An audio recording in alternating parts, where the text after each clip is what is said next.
dans la tourmente de la Première Guerre mondiale, Schofield et Blake, deux jeunes soldats britanniques, se voient assigner une mission à proprement parler impossible. Porteur d'un message qui pourrait empêcher une attaque dévastatrice et la mort de centaines de soldats, dont le frère de Blake, ils se lancent dans une véritable course contre la montre, derrière les lignes ennemies. Et nous, en tant que spectateurs, nous allons vivre cette mission du début à la fin avec ces personnages sans en perdre une seule miette. En effet, Sam Mendes a pris le pari risqué de composer son film uniquement de plans-séquences liés assez adroitement par des effets visuels pour que nous ayons l'illusion que le film ne se coupe jamais. Alors parfois, l'effet spécial se voit, mais ne nous sort pas du film pour autant, car la mise en scène de Sam Mendes, en plus de ce tour de force, est remarquable. Le plus grand point fort de 1917 et la raison principale pour laquelle vous devez aller voir ce film, c'est l'immersion.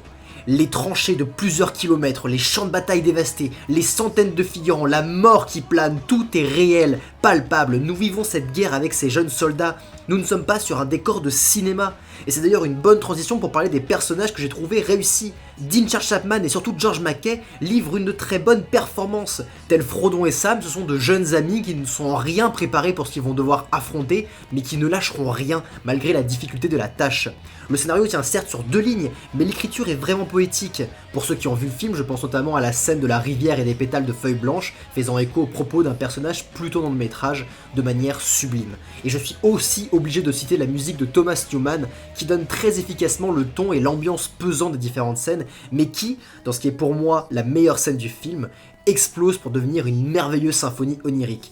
Cette musique qui se nomme The Night Window nous fait planer durant cette course effrénée du soldat Schofield. Alors si vous voulez l'écouter, foncez parce que le lien est dans la description. Et pour terminer, je parlerai des rôles secondaires, campés pour la plupart par de gros acteurs qui n'occupent l'écran que pour quelques dizaines de secondes avant de se volatiliser. Je pense évidemment à Colin Firth, Mark Strong et Benedict Cumberbatch qui m'ont fait extrêmement plaisir malgré leur apparition furtive.